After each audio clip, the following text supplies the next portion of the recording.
What up, fam? Manly Brandon here, and today I'm working on one of the last songs for the album. It's a reimagining of a song called Crescent Wrench, and I got my Geek box. It's a right-handed chord that I play left-handed foolishly because buying a left-handed guitar is really tricky. But this one's kind of cool because it's like a symmetrical guitar. The only thing is all the dials and all that over here. So that it's kind of in the way sometimes.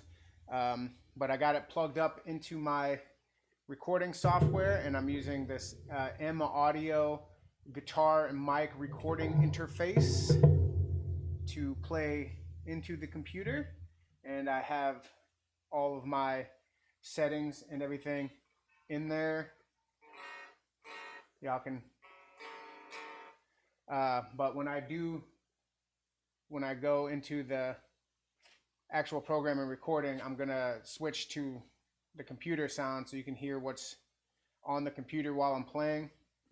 So I can kind of get it. You won't hear the rest of the song. I have the other tracks recorded. I'm just re-recording some guitar stuff.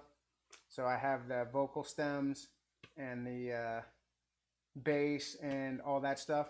Now when I work with this, I come up with the idea and I hum it out.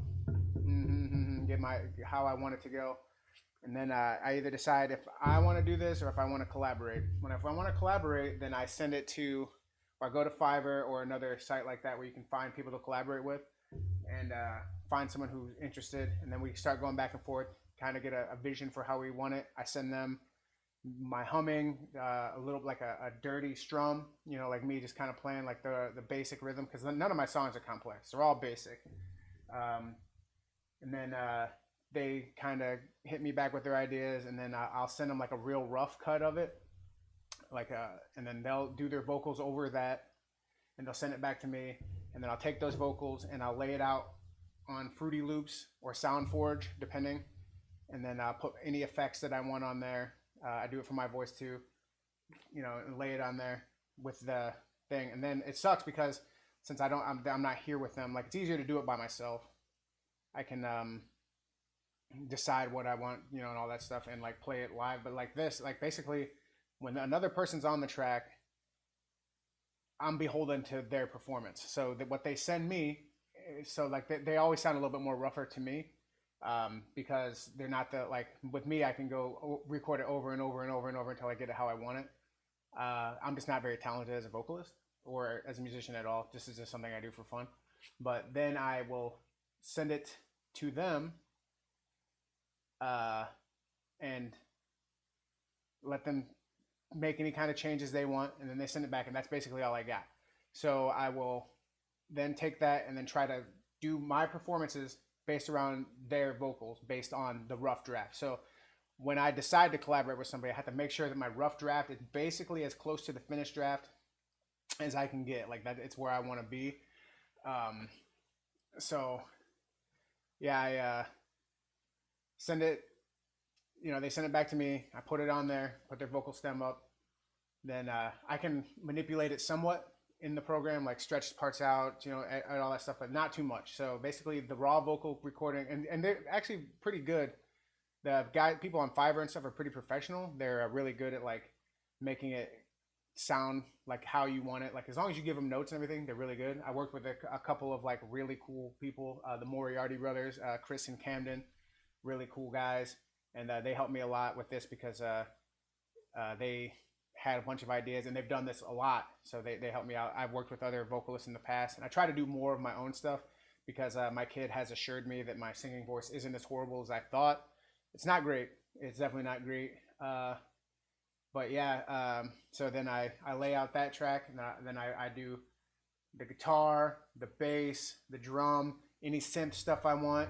My backing vocals, I add in my vocals. I mainly screams, bass, like everything. I do that stem by stem, and then put it in there, and then put together, lay them over each other, and play it. So it's just me, and it sounds like in the end when you compress it and you do everything, you put all your effects and all that stuff, it comes out the other end sounding like a full band.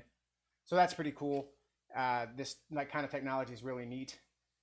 So I highly recommend any musicians that are like kind of like doing their own thing. They get into it.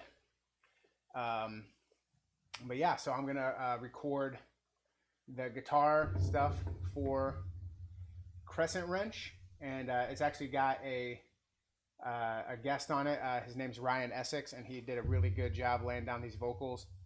So I can't wait till you guys hear the finished part.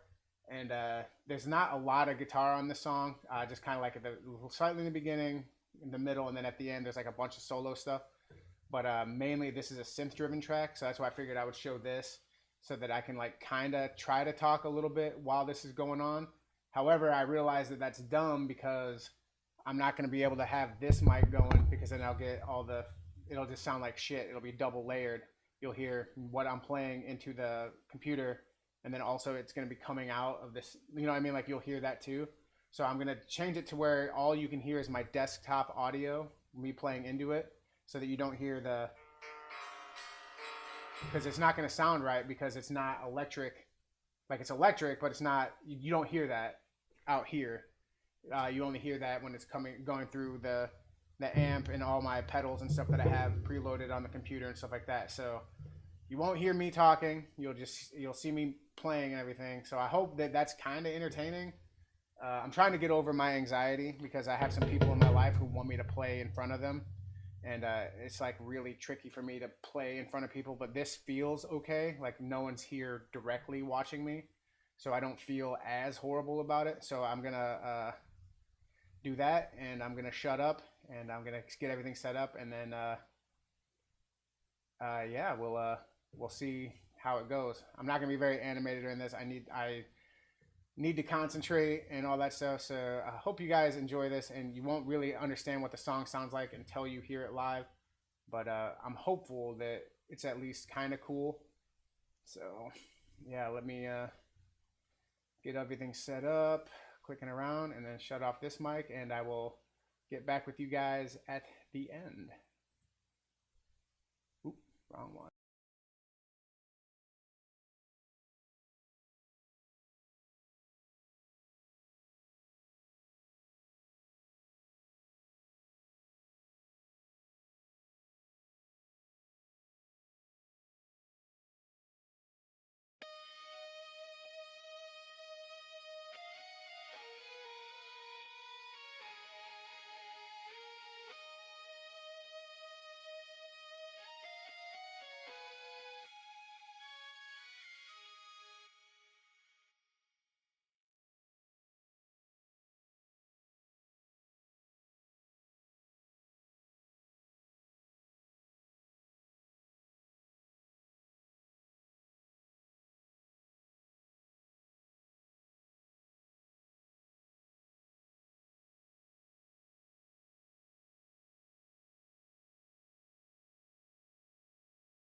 All right. I'm sure that was incredibly boring, but sorry, I wasn't really. I was trying to pay attention to because on the stems, like you can see when you're supposed to pop in, and I accidentally. That's what when I made that face, I accidentally strummed where I wasn't supposed to strum, and it got recorded. But I'm like kind of happy with how it turned out. I might try again. I might record it again. But that's basically how I do it. Like just plug it in, watch this. It's like once I record a part, I'm like watching it, so I know. And like a lot of it is freestyle. And then like if I don't like it, I'll take out that part, record it again. So I may take out that little bump right in the middle. I haven't decided, but I have all these like plugins here. I can run it through different filters and stuff like that and stretch it out. And I think that's going to be okay for what the song is because there's a lot of synth on this. So I'll be able to hide whatever. Like the guitar is like the least important element. That's why I figured I'd show you guys on this because it's one that I'm not as nervous to play because it's like real simple and like as you saw, it was a lot of me just hanging out waiting for parts to come in. It'd be a terrible song to play live unless I have like a dynamic stage presence, which I do not. But yeah, that's how I put together the Ded Emo Kid albums. I've learned a few tricks and stuff along the way. Especially when it comes to recording vocals and stuff like that. This little plugin thing that I have here, this M Audio plugin, is actually really cool for the microphone too. And if I didn't have a wireless headset, it has everything. Like this is old. Like I found it like at a thrift shop, and I've been using it for a couple years now, and I really love it. I don't know if they even make it anymore, but it's pretty cool for tracking. So if you find one out in the wild, like it's a good thing to add on. I used to have like a stack to put it on and stuff like that, but all that's on the computer now. Like there's programs that you can get. They cost a lot of money, so be warned about that. But you put it in, you play what you want, and it comes out like you could like when it was real quiet, like that part, like that is a plugin that I have so that when I play for that section, it's like an effects pedal, but like it's timed out like that. I have it set to like when it gets to that part of the song, so that's how I knew when to start playing. It'll go into that, and then at the very end, so that's why I gotta like keep it timed, and that's very tricky. Like I've been doing this all day, so that's why I felt good about this one. Like I was prepared. So yeah, I just wanted to kind of share that part of the process with you guys, and yeah, y'all take her easy, and as always, stay frosty. Peace.